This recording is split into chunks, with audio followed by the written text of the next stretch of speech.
Hey yo, what up, y'all? It's your boy, Mikey D. Welcome back to another episode of The Real Mikey D History. That's his story. Because like I said, I feel that nobody could tell my story better than me and the people that were actually there. Now, on this particular episode, I'm going to do something a little different.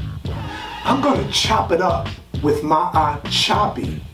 Aunt Choppie is my mother's oldest sister. Now, growing up, Aunt Choppie, she was short, spunky, and you know, as the dudes would say, fine as hell, you know, and you know, she was always independent when I was coming up. She was always independent. She already had her own place and, you know, married and all of that. And my big cousins, Karen and Kim. And what's crazy about this, my cousin Karen was into hip hop before I was into hip hop. My cousin Karen, they used to call her Bunny, and she was down with a DJ that was very popular back in the days called Woody Wood. And she was a part of Woody's Angels. So Karen and Woody, they wound up going together. They even had a baby. My cousin Karen had a baby, little Karen, which is Woody Wood's offspring, which is his daughter. And like, it's crazy. My cousin Karen was into hip hop before me. You mean to tell me you didn't tell me about this thing called hip hop, Karen? But long story short, yeah, Aunt Choppie. We're gonna chop it up because I'd like to know what it was like hanging out with my mom back in the days. I would like to know what the club scenes was like, what, you know, the party scene was like, especially what was it like when they found out mommy was pregnant with me. And actually, this is gonna be the first time we see face to face in a couple of years, you know, and since the last time I've spoken to my aunt, we've lost so many family members, you know what I mean? And it seems like, you know, every time I call my aunt, it's with bad news, you know. I called with the passing of her sister, my Aunt Sam, the passing of my cousin Corey, which was Sam's son. You know what I mean? Just so many people dying, and you know, I never had good news for my Aunt Choppie. But guess what? Today, I got good news for my Aunt Choppie because her name is in lights right here on The Real Mikey D, his story. So let's give Auntie a call and see what she has to say. Check this out, y'all.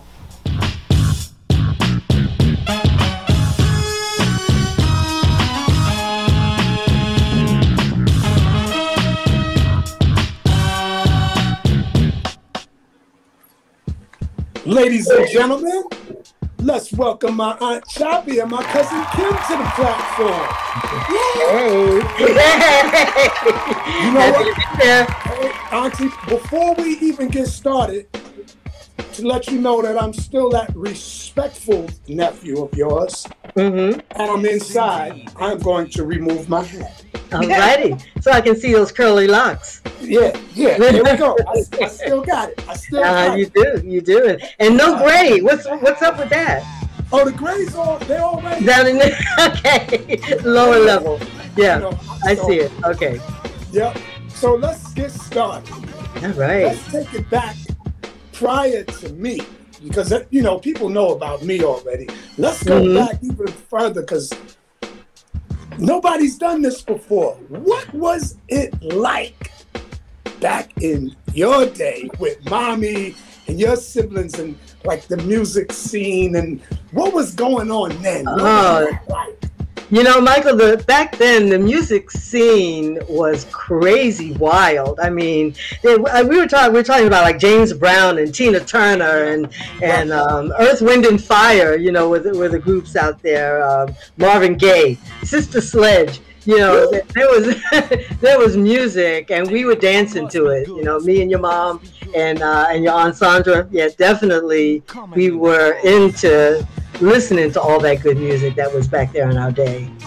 That's what I'm talking about. And this is before hip hop. Hip hop was a whole different thing. Yeah, we didn't. There was no hip hop back then. It was all just, you know, what they were calling soul or rhythm and blues back then. You know, that's what we were listening to and dancing to. And and the soul, because it came from the soul. Exactly. The soul, it was before people started selling the soul, selling their soul. That's right. Yeah, no kidding. It's when music was music. It was before the auto tunes and disguising your voice and the natural talent.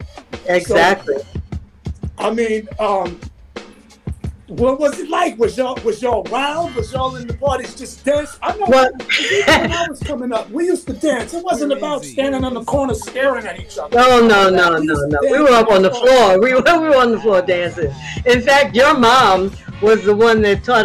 She probably taught Kim. I know she taught Karen. She used to have this fast step that she used to do. I could never move my feet as fast as your mom. But she taught it to her nieces, I'm sure, how to get down with that. But it was.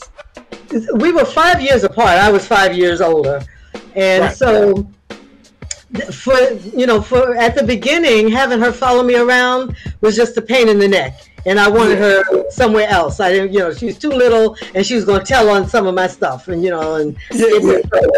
So there was that incident that we were talking about where I was, I don't know, I guess maybe I was 11, 12, something like that.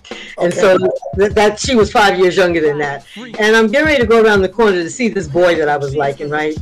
And I turn around and look, and she's following me, with her little self. And I said, Linda, go back home.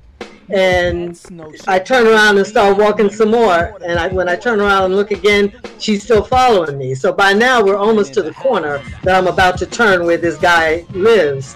And just as we get to the corner, she's right up on my back now. and I said, Linda, I want you to go home. And she said, I'm not going home. I'm staying with you. And she spit on me. Spit on me, right? So your mom had beautiful hair. In fact, that was one of my favorite things about her. I used to love to play in her hair. So I had made that ponytail that was back there that I grabbed. Right after she spit on me, grabbed her by the ponytail and drug her all the way back home down the block and told her Nana, you better keep your daughter at home because she just spit on me. Wow! So she got in trouble for that, but that's how it was then. I didn't want any parts of Linda. It was a while before we actually started hanging out, and the thing was that by the time we started hanging out, she was on the getting wild side, and I was on the winding down side by that time. I had a job, and I had 2 kids by then as well. And so, we had a couple of years of like crazy, wild fun together that we really enjoyed each other's company. Aunt Sandra was the quiet one. She sometimes hung with us, but not as often. Right. So you said the wild one, mommy. What do you mean by that? She was. Yeah, she was the one. There was a time, Michael, when the Deering girls, that me and your mom and Aunt Sandra went out with the Fisher boys. Oh, yeah. Is that? Yeah. Yes. Oh, so Uncle Skip, Uncle Honey, and my father. Okay, thank you for saying Skip, because that's the one name I could never remember. Because of course your mom was with Victor, and I was with Honey Babe. And I could never remember who that third brother's, what his name was. But yeah, we went out on a date. It didn't go well. Only because even though I was the older sister, I was the one who had actually never smoked weed. Right. Okay. Hadn't tried it. Didn't see the point in it. Seemed like a waste of time to me. Right. But we're in this car, and so one of the brothers was driving. I don't know which one. I think it might have been Honey Babe or Skip, because I'm pretty sure it wasn't Victor. Yeah, but and so I'm in the back seat with the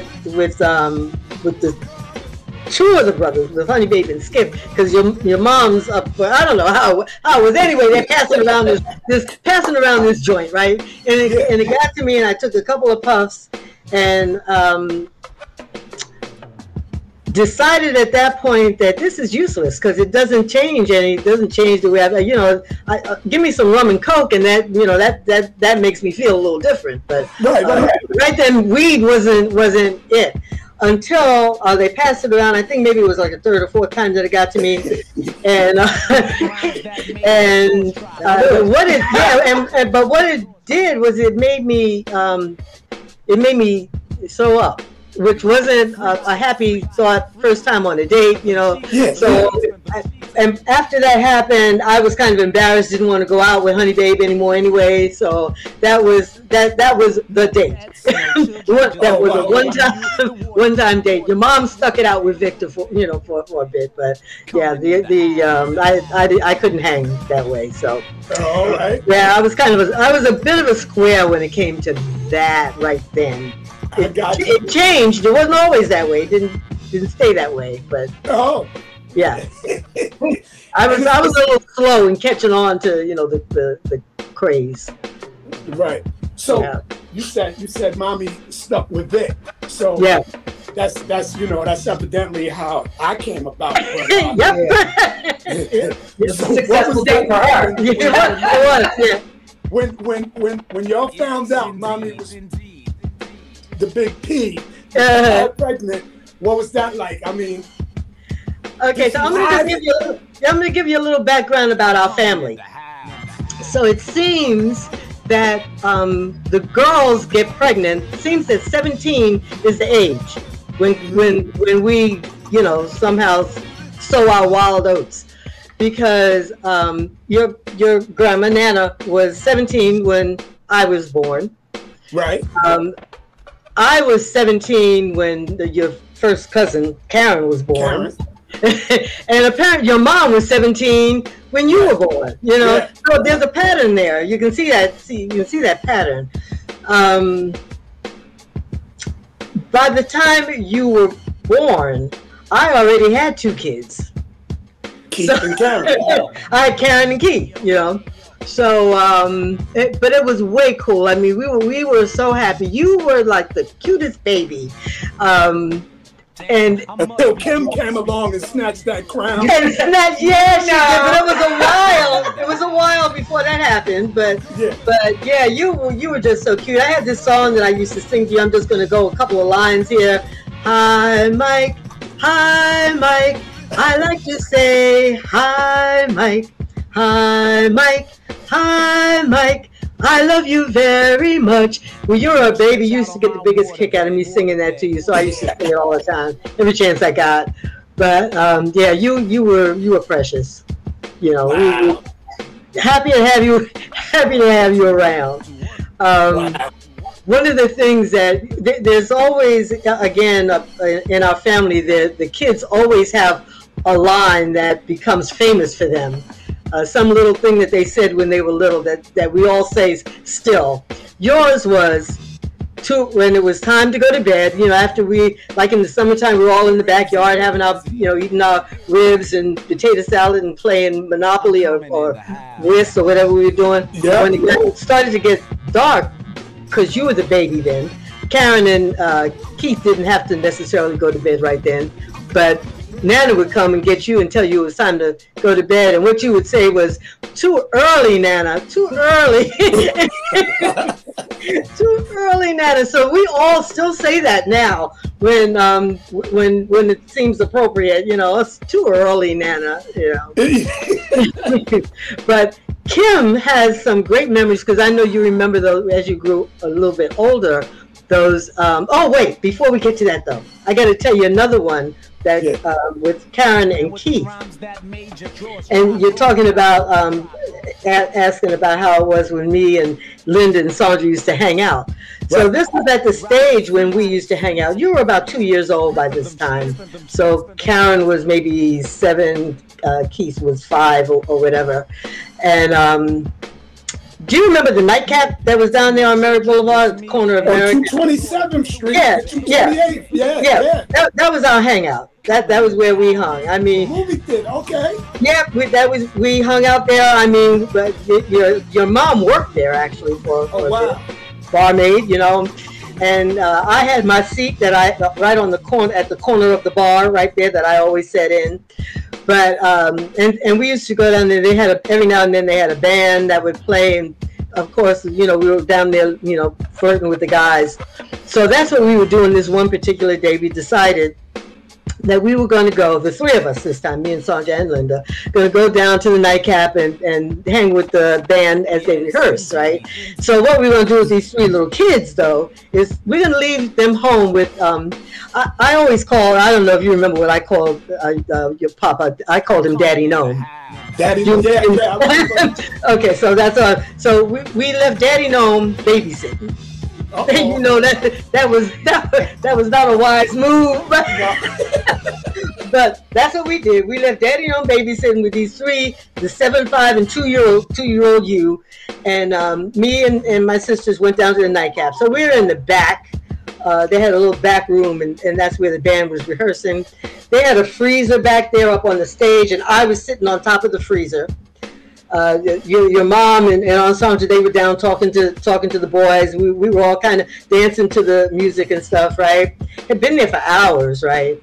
Right. Of course, Nana was working until she came home, and when she got home, what she saw was that you all had pulled the drapes down. I mean, literally, because you were swinging in the dining room, yeah. Right. You and Keith were swinging on it while Karen is pulling the string back and forward, giving you a ride. She's waiting to, for y'all to get through so one of y'all could get off, probably Keith, and pull the string so that she could get a ride. But before that happened, the drapes fell down. Whoa. Just about the time Nana came home. Of course, Daddy Gnome is at the kitchen table, head on his arms, because, he's been in the drink, right? Yeah. And what happens next is that here we are, me and Sandra and Linda, we're in the back. I'm sitting on the top of this freezer. All of a sudden, the noise gets quiet because they've noticed something at the door of this room. And what they've noticed is Nana standing there in her uniform, right?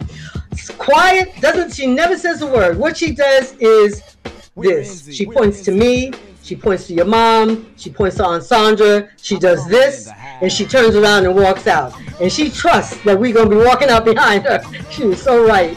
But that was the that we had fun. Yeah, I bet. But, we were all in big trouble when we got home and saw the reason that she was so upset was because her drapes were down on the floor. The babies are there. Daddy Gnome was hit on the table in his drink. It was Oh man! But yeah, I can imagine Nana coming there she had on the white nurse uniform. Yep. Yeah, and she always kept that mean face. She had it. And even growing up with Daddy, he was the one that I could always get over on. Nana was the disciplinary. Of course. Kim knows that too. Yeah. Kim remembers that too. Yep. Yeah. Well, Kim knows because Kim is don't touch my knickknacks. I'm like, all right, man. Yeah. Leave them alone. Oh wow. Yeah. So that is crazy. And like I was telling the people before we came on that my oldest cousin Karen, she was into hip hop before I was because of Woody Wood, Yeah. And I talked about little Karen, my little cousin, also. Mm-hmm. But my cousin Kim was actually there when I started. Remember, Kim? Yeah, I was telling Mom before we got on this call, I was like, I remember being a little girl and you teaching me how to beatbox. And we would go through the park and you was just like, hey, this'll get him. You beatbox and I'll rap over you. And I'm like, oh, okay. And I just thought it was like a fun game we played, Like I never understood, what it is that you truly did and how interested you were in it. I was just like, oh, you just leave the house and we do things and I thought our rapping stuff was like a you and me kind of thing, like a hobby that we could do together. I'm like, oh, he raps over this or he makes music or I just didn't get it. But like now I can look back and I'm like, wow, as a teen, and later on as obviously an adult, like I have a different kind of understanding of it. But when I was young, it was just like, oh, fun stuff my cousin Mike did. Like, that's just what we do together. Yeah, that's crazy. I definitely had to stick with it because, like I say, a lot of people, they rap because they see a pot of gold at the end of the rainbow. Me, I rap from the heart, not the pot. It's like, since I was there from the start of hip-hop, it's almost like hip-hop raised me because I could have been in the street doing so many other things, but rap is what I really enjoyed doing. So it kept me out of a lot of trouble. I mean, there was a few 40 ounces here and there, but you know, after I got over that, I stuck with it, and it's all good. But Auntie and Kim, it's been a pleasure having y'all on here. The stories is gonna last forever, you know, and I told the people earlier, watch when you see the beginning. I told the people, I said, it's always, every time I call my Aunt Choppie, it's with bad news. But I told her, I know, right? That's what she was saying. Michael, I said this time, I'm going to be excited because her name is in lights. Yeah, So, I'm excited for you. This is awesome what you're doing. You're right, telling your story so that it's the true story. It's your narrative. So I'm just so proud of you and everything that you've done over the years and are continuing to do. You're still my fave, Neff. that's right. I'm coming. Yep, you are and always will be. Yeah, so I love both of y'all. Thank you for joining the platform, and I will talk to you soon. You bet. We love you. I love you too. Okay. Peace and blessings, party people. So that was my Aunt Choppie, my cousin Kim, bringing back some wonderful memories.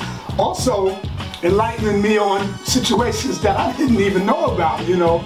That's a great thing. Once again, you know, nobody is doing it like I'm doing it right now. And I just want to say to everybody that's going to be participating on the platform, I'm really appreciative. And it's dope because, like I said, this platform, it's not just about my history, but it's about the people who are a part of my history.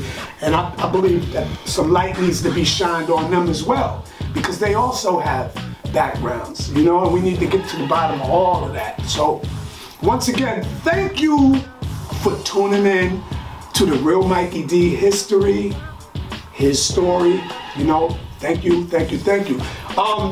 If y'all want to sponsor, or if y'all want us to wear merchandise, or if you want us to promote your company on our platform, feel free to hit us at the Gmail account, which is pastortorch20@gmail.com.